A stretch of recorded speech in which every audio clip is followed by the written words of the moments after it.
Nyokap gue tuh meninggal kemarin dan habis Anak-anaknya yang sekarang udah berbicara dengan kasar kayak gitu.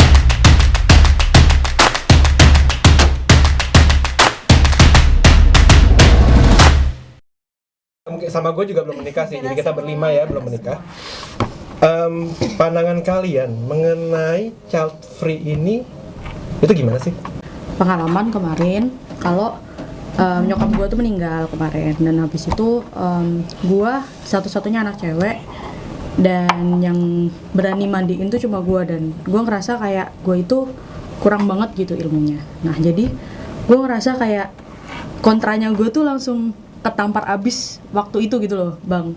Jadi gue jadi ngerasa kayak gue bayangin kalau gue punya saudara lebih banyak itu akan ngebantu nyokap gue banget gitu, dan bokap gue mungkin mengurangi keloneliannya ditinggal sama nyokap gue. Dia sering ceramahnya bagus ya, bukan ceramah ini gini bukan, lebih tepatnya memberitahukan umpamanya dapat ceramah mana di kajian di mana gitu, bokap gue tuh ngasih tahu ke gue gitu. Dan salah satunya tuh beliau bilang sama gue kalau yang bisa nanti menerangkan kubur dari orang tua itu adalah anaknya gitu. Jadi ya gue bukan termasuk orang yang religius lah gitu, termasuk yang dulu juga gue juga nggak berkerudung gitu kan. Sekarang alhamdulillah gue udah berkerudung. Jadi gue seperjalanan itu nggak yang langsung bisa nerima pro, nggak child free gitu loh. Toh juga sebenarnya ada yang pengen punya anak tapi nggak bisa punya anak juga kan, dan itu juga nggak menurut gua itu nggak termasuk dikategorikan menjadi child free juga gitu kan, karena mereka juga sedang berjuang gitu. Jadi nggak sampai gua menentang child free dunia ini, nggak, but for me kayaknya kalau memang gue diberikan rezeki, dikasih kesempatan untuk menikah, untuk memiliki anak, ya kalau memang itu tergantung sama suami juga, karena kan kalau gue belajar ya memang kita harus mengikuti apa kata suami, dan kita nggak mungkin kan maksudnya suami doang gitu, kalau bisa ya diskusi gitu. Punya anak itu bukan serta-merta langsung dari rahim seorang ibu ya, bisa jadi dia juga mengadopsi anak. Kalau memang Allah udah kasih kesempatan atau amanah gitu kita sebagai perempuan untuk bisa menjalani itu. Dari saya pribadi memang saya kan pengen punya anak gitu ya. Ya udah, berarti memang Allah kasih kepercayaan bahwa kita siap nih jadi orang tua. Apapun kesulitan yang akan dihadapi. Punya anak tuh bagian dari investasi, tapi bukan investasi secara materi, tapi itu investasi bagian dari outputnya tuh akhirat gitu. Jadi dengan kita memupuk nih selama kita di dunia kan, sebenarnya kita di dunia juga kan ya cuman berusaha gitu ya, apa yang bisa kita terima hasilnya. Dengan kita memupuk apapun amal ibadahnya gitu, begitupun dengan punya anak, ya nantinya bakal kita panen gitu hasilnya. Ditambah dengan amal jariah itu kan bisa jadi doa anak soleh dan solehah gitu kan. Walaupun perempuan atau keluarga itu nggak punya anak dari rahim, dia bisa mengadopsi, ya itu pun bagian dari anak yang soleh dan solehah juga, karena mendoakan. Oke. Menarik. Dengar gitu kan ya. Jadi pandangan kalian nih, kita konteksnya lebih ke child free-nya ya. Punya anak tuh nyusahin atau mungkin ada tricky part yang mungkin gue mendingan gak usah ikutin tricky part ini aja gitu loh. Atau seperti apa pandangan kalian soal child free ini? Lebih takut untuk punya anak gitu. Kenapa? Karena yang pertama itu dari lingkungan gitu. Aku ngelihat kayak lingkungan sekarang dan juga lingkungan nanti kayak gimana tuh, aku kayak mikirnya udah kayak kemana-mana gitu, kayak bisa dibilang overthinkingnya tuh udah tinggi banget. Dan juga aku ngeliat kayak banyak banget, aku lihat dan baca banyak banget kasus-kasus yang banyak banget melibatkan anak, yang bikin aku tuh sesak banget gitu. Nggak cuma anak tapi melibatkan ibu juga gitu. Jadi buat aku punya anak itu sebenarnya punya anak atau nggak punya anak ya udah gitu, tapi kayak lebih milih untuk nanti dulu deh, tunggu aku siap dulu semuanya secara fisik, mental, dan juga spiritual. Karena kita ini kan as a woman ini kan bukan mesin produksi ya gitu. Jadi aku lebih ke kayak was-was untuk punya anak gitu. Kalaupun aku punya anak ya udah, tapi kayak aku mau bikin aku siap dan bahagia dulu, baru aku bisa menyiapkan itu untuk anakku yang bisa berkualitas dengan baik gitu. Punya anak gak punya anak itu bukan jadi suatu masalah gitu, tergantung dari kesepakatan nanti sama pasangan masing-masing kan. Terus kalau menurut aku untuk saat ini sih belum siap secara mental dan materi, karena benar tadi kata Mbak Vera, yang ditakutkan itu adalah dari lingkungan. Jadi aku bilang aku harus siap dari mental dan materi itu. Kalau dari sisi materi itu aku ingin menciptakan privilege untuk anakku nanti. Jadi kalau misalkan nanti aku punya anak aku tuh bisa hidup di lingkungan yang sehat atau sekolah di lingkungan yang sehat, punya teman-teman yang lebih baik dibanding misalnya maaf ya kalau di sekitar rumahku ini kan anak-anaknya yang sekarang udah berbicara dengan kasar kayak gitu-gitu, dan aku tuh nggak mau anak aku nanti punya teman-teman yang ikut-ikutan kayak gitu. Jadi aku pengen punya anak nanti dan aku tinggal di tempat yang baik, jadi mereka anakku nanti punya teman yang baik juga dari secara bahasa dan perilaku. Jadi itu ingin siap dari mental, materi, dan ingin menciptakan privilege juga untuk anak aku. Boleh nambah juga, banyak banget edukasi ibu muda gitu yang memikirkan untuk punya anak itu yang menurut aku masih kurang gitu, sehingga anak itu jadi bukan terlantar, jadi kayak dia nggak tahu nih edukasi dia ke orang tuanya itu gimana gitu. Entah kayak misalnya nih kita pasangan suami istri, kita udah mengajarkan anak kita dengan baik, tapi maaf ya adalah yang ikut campur masalah ajaran kita itu juga menurut aku berpengaruh juga gitu. Oke. Terkait statementnya Vero tadi soal nanti kan kalau gue punya anak, Vero sama Astri sih lebih tepatnya, kalau gue punya anak nanti ada yang bantuin gue gitu di akhir, atau mungkin jadi investasi gitu. Kalian ngelihatnya seperti apa sih? Oke, kalau dari aku statementnya itu gak salah.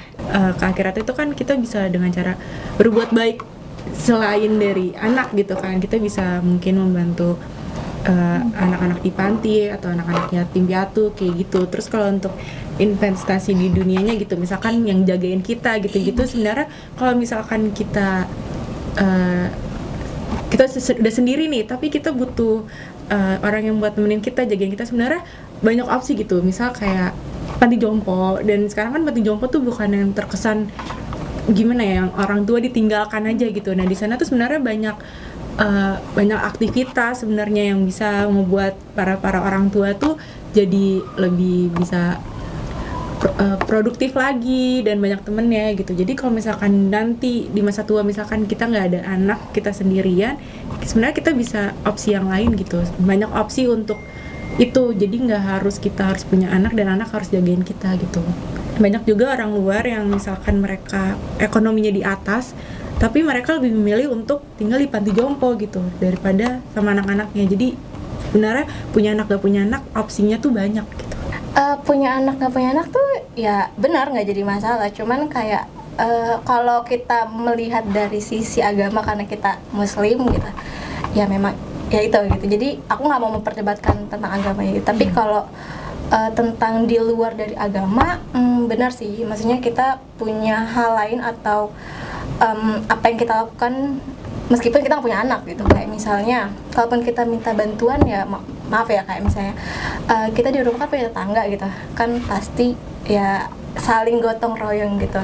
Ataupun ya tadi kayak panti asuhan, panti jompo, atau bahkan kita bisa ngeluangin waktu sama suami kita gitu. Maksudnya nggak punya anak tuh bukan berarti lonely banget gitu loh. Maksudnya kita masih bisa luangin waktu, banyak hal yang bisa kita ambil gitu, dan bahkan bisa kita jadiin pelajaran gitu. Agak dilema sih sebenarnya statementnya Verona sama Astri, tapi nggak punya anak tuh bukan sesuatu yang kita harus sesalkan atau kita harus sedih gitu, kayak kok gue nggak punya anak ya, jadi gue nggak bisa nih kayak main-main kayak temen gue yang udah punya anak gitu. Enggak sih, maksudnya kita bisa ngulangin waktu gitu. Dan juga kayak bener kalau yang aku lihat juga di film barat, itu di barat ya, yang misalnya dia single mother atau misalnya pasangannya belum punya anak gitu, kalau misalnya dia kayak amit-amit ya kenapa-napa, terus dia nelpon kayak 911 gitu, itu cepat gitu tanggapannya. Nah beda sama kita, makanya punya anak di sini, menurut aku ya, punya anak di sini sama di negara barat tuh emang agak susah karena apa ya, kayak tadi gitu, tanggapan kayak 911-nya orang negara barat sama negara kita tuh agak susah. Makanya kenapa di sini menerapkan ya udah kita punya anak aja karena yang bantuin anak ya. Tapi beda kalau misalnya di barat karena tanggapan dari pemerintah itu sendiri ya cepat gitu. Jadi menurut aku agak miss di situ aja sih untuk punya anak di sini atau tidak punya anak di sini gitu. Soal pressure itu sebenarnya kita nggak bisa hindari ya. Memang setiap negara atau bahkan setiap keluarga itu punya tekanannya masing-masing ya. Tapi ada poin di mana kalau kita punya anak itu tuh menimbulkan pressure tersendiri. Nah, tanggapan kalian mengenai punya anak adalah pressure tuh kayak gimana sih? Balik lagi sih ke tujuan. Maksudnya karena misalnya gini, kita tuh pasti menikah pun ada tujuannya. Begitupun dengan punya anak. Kalau kita udah komit pengen punya anak, ya otomatis kita harus siap dengan semua konsekuensinya yang terjadi gitu. Jangan sampai karena kita punya pemikiran bahwa oh kita belum siap nih, kita belum cukup mungkin dari segi ekonomi. Dengan ya nggak apa-apa sih, nggak ada salahnya dengan statementnya Kania dengan Mbak Vera ini, tapi jangan sampai karena kita mengutamakan itu jadinya kita menunda nih fitrahnya kita sebagai perempuan gitu loh.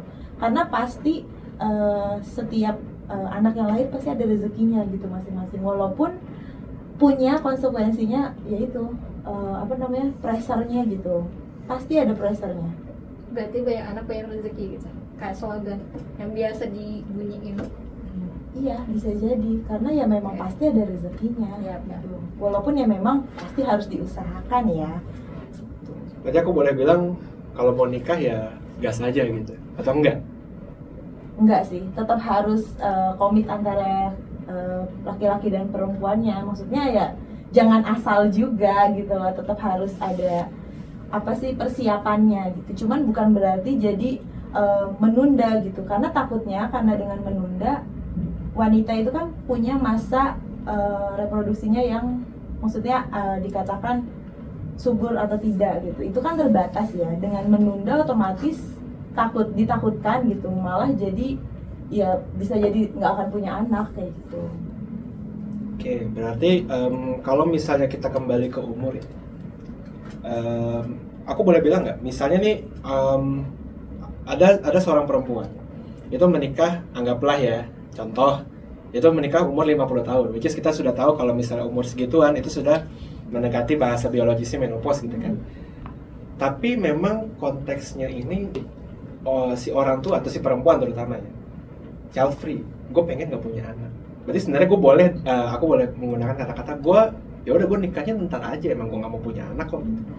Pandanganmu soal statement seperti itu atau pemikirannya seperti itu kayak gimana? Nggak ada salahnya juga sih, karena memang opsi gitu ya. Iya, dia merasa ya udah gitu, dia udah cukup.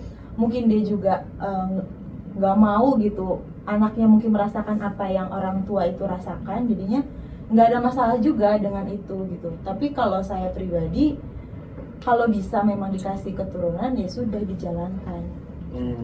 Okay.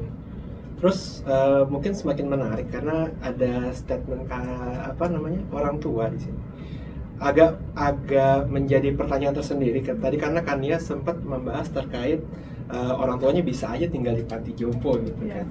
Bukan berarti aku mau menggeneralisir orang tuanya Kania akan dibawa ke panti jompo ya, kita kasih tahu dulu ya. Tapi maksudnya itu kalau itu kita kembalikan ke pilihan orang tuanya ya udah kita hargai dengan pilihan itu. Cuman ada kondisi kalau misalnya gue punya anak, ada yang ngurusin atau ada yang perhatian ke gue nih sebagai orang yang sudah tua gitu. Pandanganmu gimana? Terus kan kita memutuskan untuk child free itu kan punya pemikiran yang jangka panjang ya, jadi nggak mungkin yang jangka pendek.